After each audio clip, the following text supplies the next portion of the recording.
पिंपरी चिंचवडमधील देहरोड या क्षेत्रात असलेली मुस्लिम दफनभूमी आता वादाच्या भोवऱ्यात अडकलेली दिसून येत आहे। कारण दफनभूमीमध्ये सलामती पीर रहमतुल्लाह अलैह यांची मजार बनवण्यात आलेली आहे आणि ही मजार वादाचे कारण आहे। या मजारावरून अनेकदा वादविवाद झाले आहेत। याच कारणावरून देहरोड ईदगाह मस्जिद येथील असलेले धर्मगुरू व त्यांची पत्नी यांना नवभारतीय शिव वाहतूक संघटनेचे अध्यक्ष व राज्य अल्पसंख्याक आयोगाचे माजी अध्यक्ष हाजी अरफात शेख यांच्या नावाचा उल्लेख करत शिवीगाळ व धक्काबुक्की केल्याप्रकरणी देहरोड पोलीस स्टेशनमध्ये गुन्हा देखील दाखल करण्यात आला आहे। त्याचबरोबर देहरोडचे माजी उपाध्यक्ष यांचीही वक्तव्य सोशल मीडियावर व्हायरल होत आहेत। या संपूर्ण घटनेवरती हाजी अरफात शेख व त्यांचे समर्थक मिंकू मल्होत्रा यांनी माध्यमांसमोर आपल्या प्रतिक्रिया व्यक्त केल्या। भाई क्या कहेंगे, एक जो वीडियो वायरल हो रहा है फेसबुक पर, उसमें बताया गया है कि बोला जा रहा है कि दरगाह के विषय में कुछ दरगाह जो इलीगल है और आवाम को कुछ कहा जा रहा है कि दरगाह तोड़नी है। इस बारे में आपका क्या कहना है? ये जो वीडियो है हमने भी परसों रात में देखा गया हमारे से भी कि कोई उपाध्यक्ष है कैंटोनमेंट के माजी जो ये बता रहे कि हम इस दरगाह को इनलीगल है, ये दरगाह को हमने तोड़ देना चाहिए, आवाम ने मिलके आके तोड़ देना चाहिए, हमारा साथ दो। दो जन के ऊपर किसी के ऊपर एफआईआर हुई है तो हम दोनों का साथ पूरा आवाम मिलके दो। तो दोनों का साथ आवाम को देने के लिए ये तो ये बताया जा रहा है, लेकिन मेन बोलने की बात ये है कि ये दरगाह जो हुई है ये हमारे आस्था का विषय, ये आज रात में या कल रात में या 10 दिन में 15 दिन में हुई नहीं है। ये 11 साल पहले पुराना से इसका इतिहास है और जिनके वालिद की ये दरगाह है वो इस चीज को दरगाह के हिसाब से देखते ही नहीं है। ये तो वो ये सोचते हैं कि ये मेरे पिताजी का घर है, कि हर शनिवार रविवार अपना आना, यहाँ अब्बा के साथ बैठना, अपना टाइम बिताना, उनसे बातें करना, अपना ये सब करके संडे के दिन में अपना शाम को आराम से चले जाना। लेकिन अभी कुछ लोगों ने इसको पॉलिटिकल व्यू बना दिया। जो 2 जन के ऊपर जिनके ऊपर एफआईआर है उनमें से एक जो थे सुपरिटेंडेंट साहब, उनका तो ऐसा था कि आज तो वो उस साइड में जाके बोल रहे हैं दरगाह गलत है, ये है वो है, लेकिन 11 साल पुरानी मेरे पास में बहुत सी इनके फोटोज हैं, वीडियोज हैं, जो खुद ही या दरगाह पे आते थे, खुद ही सलाह मशवरा बातचीत कैसे बनाना है, क्या करना है, कौन सा मार्बल लगेगा, क्या लगेगा, अपने को ये सब बनवा के लेना है, दरगाह के रोड ऐसी होनी चाहिए, लाइटें ऐसी होनी चाहिए, ये कब्रस्तान है, ये कब्रस्तान जो है ये आज रात को हुआ नहीं, पहले से कब्रस्तान था, यहाँ पे आप रोड बनवा के दो, आप यहाँ पे ये करवा के दो, आप ये वो करवा के दो। ये उस टाइम से सिलसिला चलता रहा और हाजी अरफात शेख साहब का अपने फादर के साथ इतना अटैचमेंट है कि उन्होंने ये सब चीज की कभी कोई चीज की परवाह नहीं की, कि जो मेरे समाज को चाहिए, जो मेरे आवाम को चाहिए वो देते जाओ, इस जरिए से मैं मेरे कौम की कैसे मदद कर सकता वो करते गए। आज इनको अचानक से इनके जब काम वगैरह ये वो सब पर्सनल इनके ये सब चीजें बंद हुई, पानी के ठेके बंद हुए, बाकी दुबई के काम इनके बंद हुए, तो अचानक से आज इन्होंने दरगाह को मुद्दा बना दिया। जब इन्होंने दरगाह को मुद्दा बना दिया, इनको आवाम जब 40 साल का 50 साल का हिसाब पूछने आती जामा मस्जिद का, तो ये दरगाह की तरफ उनको भटका देते कि दरगाह देखो ऐसी हो गई, हाजी अरफात ये कर रहा, हाजी अरफात वो कर रहा। यहाँ पे कभी भी आज सलामती पीर साहब के हजारों में नहीं लाखों में फॉलोअर्स है, लेकिन कोई किसी को जबरदस्ती यहाँ लाया नहीं जाता है कि भाई जबरदस्त, कोई इसमें चंदे का धंधा नहीं है कि भाई तुम ये पैसा भेज दो, तुम वो पैसा भेज दो, दरगाह का ये करना है करना नहीं।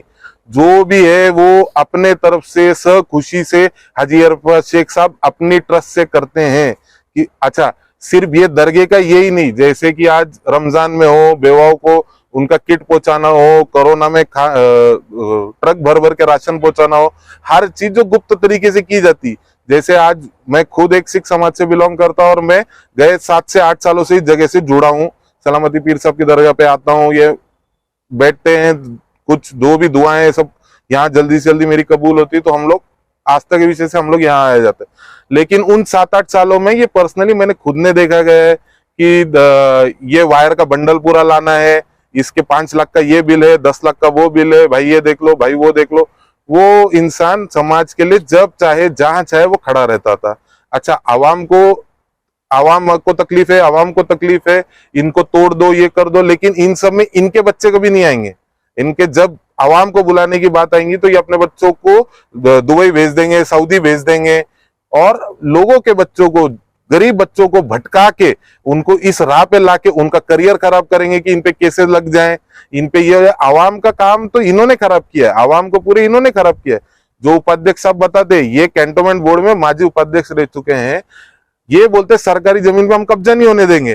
तुम सरकारी जमीन पे कब्जा नहीं होने देंगे दरगाह के, ये तो एक पोल खोल में हम ये विषय लाएंगे, ये सरकारी है, कैसे दी, किसने दी, क्यों दी, ट्रस्टियों ने दी, ये सब तो बात पोल खोल में कभी ना कभी खुलनी है, सामने आनी है, कोर्ट में हर चीजों के पुरावे, सब चीजें। तुम ये बताओ कि तुम्हारा जो घर, तुम्हारी जो दुकानें, तुम जो जिधर से भाड़े लेते, वो तो सब कैंटोनमेंट सरकारी जमीन है। दूसरे जो सुपरिटेंडेंट साहब है, वो जामा मस्जिद के खुद सरकारी जमीन पे वो अपने घर को तावा मार के बैठे, अरबों करोड़ों रुपए की इनकी प्रॉपर्टियां होने के बाद भी। और आज आवाम को, पूरे इनके इतिहास में कोई आवाम को इन्होंने कोई सीधे तरीके से काम नहीं किया है। जिसको देखो उसको फंसाने का, इसको ये केस में फंसो, उसको वो केस में फंसो। आज इनको ये तकलीफ हो रही कि हम फंस गए, क्योंकि अब इनके पास कोई पब्लिक है नहीं, कोई गफ्फूर नहीं, कोई पप्पूर नहीं, कोई सलीम नहीं, कोई जावेद नहीं, तो ये खुद फंसते जा रहे। अच्छा, आप ये बताएंगे कि मौलाना गलत था, मौलाना ऐसा किया। मौलाना 5 वक्त का नमाजी आदमी, लोगों को नमाज अदा करवाता, अल्लाह के सबसे करीब रहने वाला आदमी, वो झूठा। और इनके रिकॉर्ड तुम आप लोग देख लो कि इनके रिकॉर्ड में आप मान लेंगे कि ये क्रिमिनल बैकग्राउंड इनका पूरा, कि ये रॉबरी केसेस में, ये फलाने केसेस में, ये वो केसेस में, कोई प्रॉपर्टी की ईओडी की इंक्वायरी में। लेकिन ये सब ये सच्चे हो जाते और आवाम को मौलाना झूठा बताते। कहीं भी आना, कहीं भी अपनी दादागिरी करना, ये तो इनकी चलती थी कि चलो समाज था, आवाम थी, सुनती थी, पहले इनको पता नहीं था। अब दिक्कत ये हो गई, आवाम भी होशियार हो गई, उनको भी सही गलत समझ में आने लग गया। अच्छा, सही गलत समझ में आने लग गया, हाजी अरफत शेख की वजह से नहीं समझ में आ रहा, ये तो आवाम को खुद दिख गया ना कौन सही और कौन गलत है।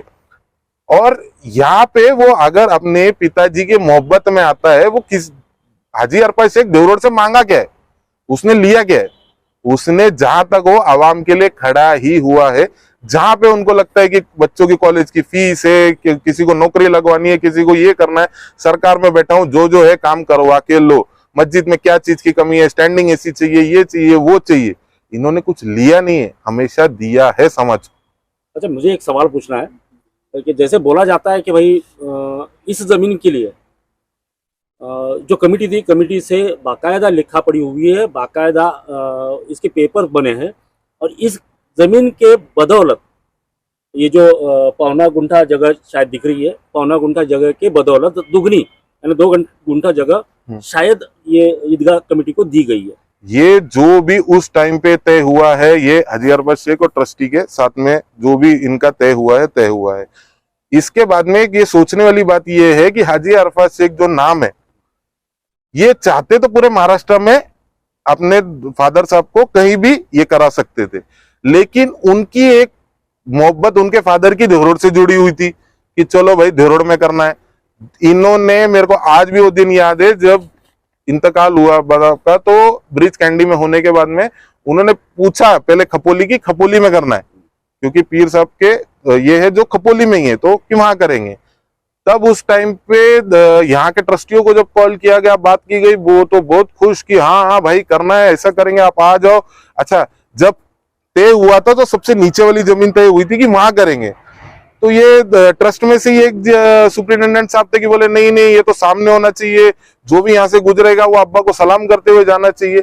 ये तो हमको भी नहीं समझ में आया कि एक रात में इनका क्या हुआ, जो ये सीधा उल्टे हो गए। और उल्टे होने के बाद में जहां से हमको ऐसा लगता, ये पूरा इनका पॉलिटिकल हेतु इन्होंने बना दिया। जब लोग इनके पास आए कि आप ये दे दो, वो दे दो, ऐसा कर दो, वैसा कर दो, तो ये सीधा जाके वहां चले जाएंगे कि कब्र बना दी, ये कर दिया, वो कर दिया, दरगाह बना दी, छत चढ़ा दिया, ऐसा कर दिया, वैसा कर दिया। अवाम तुमको तुम्हारा हिसाब पूछ रहा, तुम्हारे कार्यकाल का। और एक सवाल है, जैसे सुनने में आया कि भाई मौलाना पे हाथ भी चलाया गया, जो तो अल्लाह के बाद जो रास्ता बोलते हैं तो मौलाना को माना जाता है।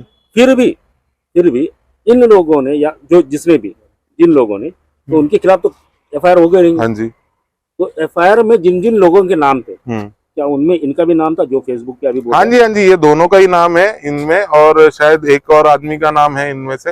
ये इनका एक्चुअल में ये मेन बिजनेस है कि मौलाना को धमकाना, कोई गरीब को धमकाना, कोई गरीब को तकलीफ देना। ये क्योंकि ये बेचारे क्या कर लेंगे, जो ये मौलाना होते हैं या ये जो भी खिदमतगार होते हैं, ये बेचारे कर क्या लेंगे।